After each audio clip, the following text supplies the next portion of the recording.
제1형의 특징과 치료는 1형 당뇨병은 소위 우리가 소아형 당뇨병이라고 그러잖아요. 대개 어린 나이에 생기는 게 이제 1형 당뇨병인데, 이 1형 당뇨병은 인슐린을 만드는 췌장에서 인슐린을 제대로 분비를 못 해가지고 인슐린 결핍성 당뇨라고 그러죠. 이 인슐린이라는 거는 우리 췌장의 베타세포에서 분비돼서 우리 몸의 혈중의 당을 떨어뜨리는 역할을 하는 게 인슐린이고, 이 인슐린이 혈중의 당을 떨어뜨리면서 이 당의 그 여러 가지 대사에 관여되고 단백질과 지방의 대사에도 관여되지 않습니까? 그래서 이 인슐린이라는 게 우리 몸에 굉장히 중요한 그 호르몬인데, 이 인슐린이 부족해서 오는 게 제1형 당뇨병이고, 이 1형 당뇨병의 경우는 대개 4세에서 6세 또 10살에서 14살, 그러니까 국민학교 가기 전, 초등학교 끝나고 이제 사춘기 그 시기 정도, 요 시기에 두 개의 피크를 갖고 있는 게 제1형 당뇨병인데요. 1형 당뇨병은 되게 증상이 빨리 오고, 되게 그 원인으로 자가 면역 질환으로 알려져 있으며, 그러니까 소위 자가 면역 질환이라는 것은 우리 몸에 있는 여러 가지 면역 세포가 우리의 조직을 파괴를 시키는, 남의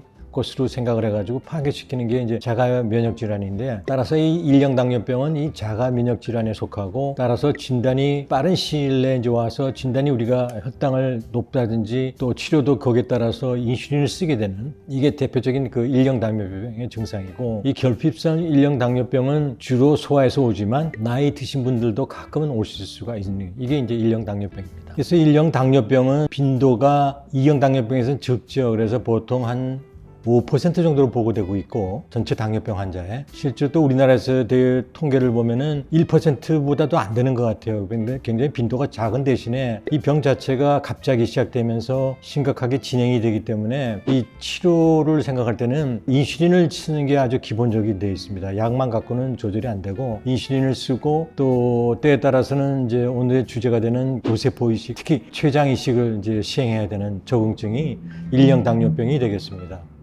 췌장 이식을 하게 되면 그 효과 면에서는 혈당 조절이 이식 수술로서 아주 즉시로 해결이 돼서 인슐린 쓰던 분들이 뭐 5년 썼든 10년 썼든 아니면 그 이상을 썼든 인슐린을 끊을 수 있는 이런 효과가 있고, 또 인슐린을 쓰는 데 오는 여러 가지 이제 문제점들이 있을 수 있는 분들, 또 인슐린을 쓰는데도 인슐린 쓰는 동안에 저혈당이 반복돼서 여러 가지 생명의 위협을 느끼는 분들, 이런 분들한테는 이 이식 수술이 아주 근본적인 치료가 될 수 있고요. 또 이 당뇨병을 근본적으로 치료할 수 있는 수술이기 때문에, 치료법이기 때문에 생명의 연장도 기대할 수 있고, 또 당뇨병으로부터 오는 여러 가지 합병증도 예방할 수 있는 이런 효과를 기대할 수가 있겠습니다. 당뇨병을 예방하려면 어떻게 해야 하나요?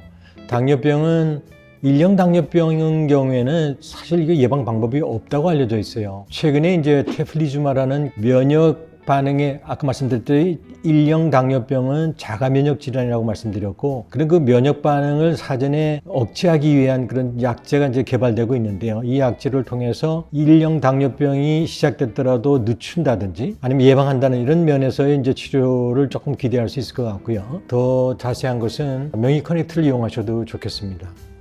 형 ABO 불일치에서 처음으로